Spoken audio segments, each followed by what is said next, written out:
कहते हैं एक पुत्र पिता की परछाई होता है और हर परछाई चाहती है कि वो अपना अस्तित्व प्राप्त कर सके। पुत्र चाहता है कि वो अपने पिता की भांति बने या कभी कभी उनसे भी श्रेष्ठ बने, पर इसमें कुछ भी अनुचित नहीं। अनुचित तब हो जाता है जब पुत्र अपने पिता जैसे बनने के स्वप्न को लेकर या उनसे भी श्रेष्ठ बनने के स्वप्न को लेकर अनुचित मार्ग पकड़ लेता है, क्योंकि तत्पश्चात वो ये नहीं चाहता कि वो अपने पिता के गुणों को आत्मसात कर ले। वो बस ये चाहता है कि संसार की दृष्टि में मैं श्रेष्ठ सिद्ध हो जाऊं। ये अनुचित है।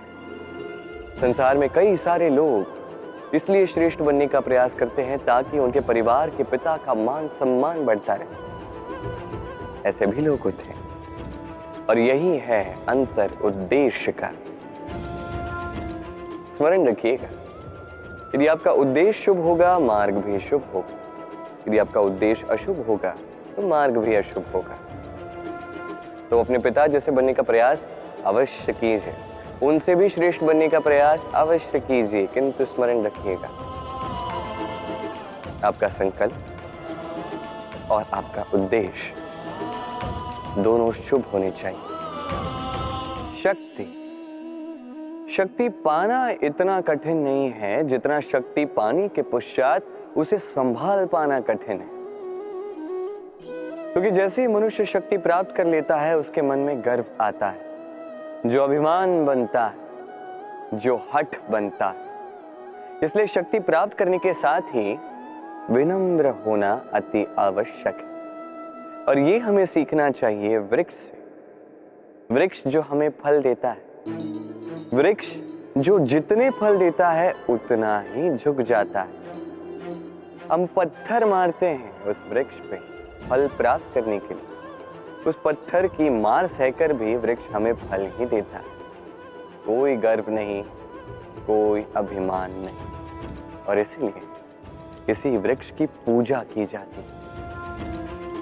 ये होती है महानता शक्ति के साथ विनम्रता की। यदि ये शक्ति सृजन करती है, सहारा बनती है, संबल बनती है, तो ही ये उपयुक्त है। अन्यथा ये शक्ति एक दिन आपको अशक्त अवश्य करेगी।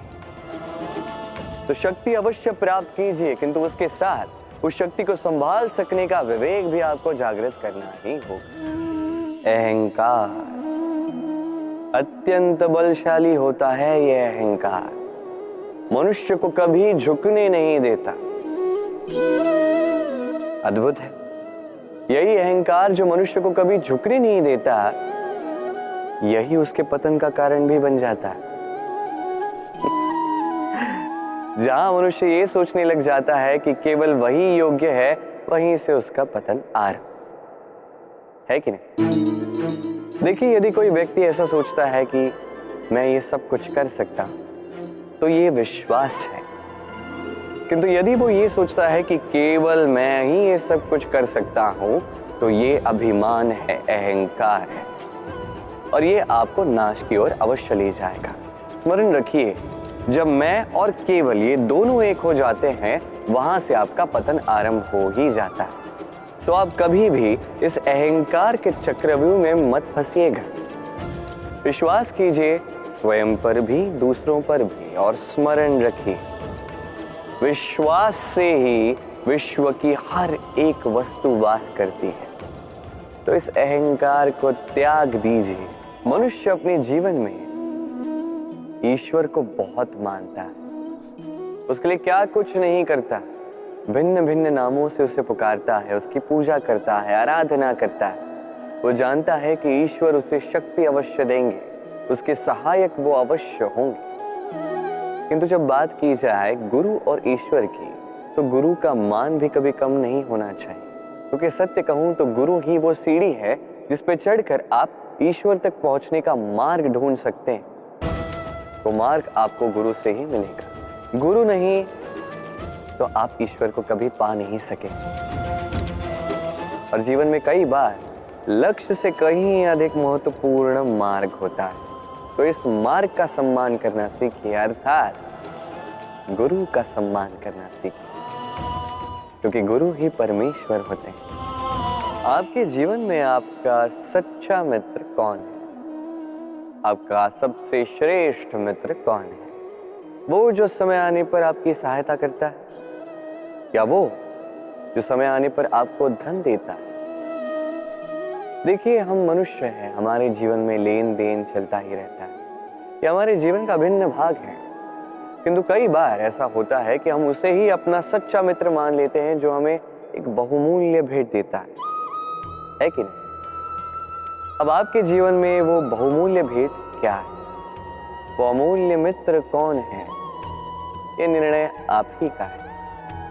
किंतु यदि आप मुझसे पूछें तो मेरे अनुसार स्वर्ण, हीरे, मोती, धन ये बहुमूल्य नहीं। बहुमूल्य है साथ जब आप अकेले हो, समय जब आपको उसकी आवश्यकता, समर्पण जब आपको विश्वास की आवश्यकता। जो व्यक्ति आपके प्रति ये 3 गुण रखता है, जो आपके कठिन समय में आपका साथ अवश्य देता है, जब आपको आवश्यकता हो आपको समय अवश्य देता है, आपके लिए वो पूर्णतः समर्पित है, तो वही आपका प्रबल मित्र है, वही आपका सच्चा मित्र है। क्योंकि सत्य कहूं तो मित्रता का अर्थ ही है अपने आप को पूर्ण रूप से अर्पित कर देना। तो आपके इस मित्र के लिए अपने प्राण न्योछावर कर दीजिए। मनुष्य जीवन में 3 काम अवश्य करता है, कुछ देता है, कुछ लेता है, तो कुछ त्याग देता है। ये भी सोचता है कि ये करे तो कैसे करे। देने के लिए इतना धन नहीं है, लेने के लिए संसार में इतना स्नेह नहीं है, और त्यागने के लिए जीवन में इतना सुख ही नहीं है, ये कैसे करे। होता कुछ ऐसा है कि हम भौतिक संसाधनों में इतने व्यस्त हो जाते हैं कि हम समझ ही नहीं पाते कि क्या देना है, क्या लेना है और क्या त्यागना है। तो आज मैं आपको बता देता हूं। स्मरण रखिए ये 3 महत्वपूर्ण गुण, ये 3 महत्वपूर्ण भाव। देने के लिए दान, लेने के लिए ज्ञान और त्यागने के लिए अभिमान। जब आप दान देना सीख जाएंगे, ज्ञान अर्जित करने की शक्ति अपने आप में आ जाएगी, और जब ये ज्ञान आप में प्रवेश कर जाएगा, अभिमान अपने आप ही आपसे दूर चला जाएगा। जो व्यक्ति इन तीनों में संतुलन बनाए रखता है, उसका वर्तमान, भूतकाल, भविष्यकाल, लोक, परलोक सब कुछ सुधर जाता है।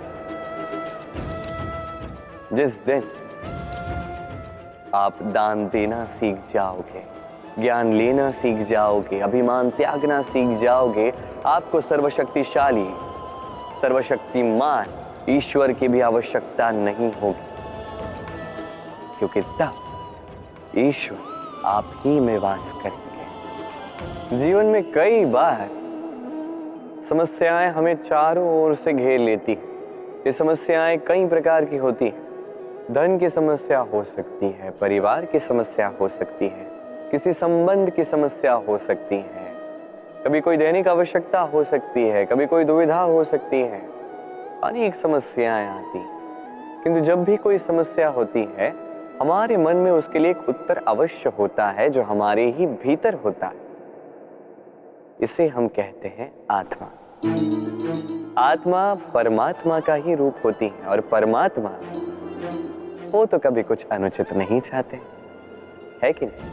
ये आत्मा अच्छे से जानती है क्या उचित है, क्या अनुचित है। यदि चुनौती है तो वो ये कि आप अपने मन को समझ लें,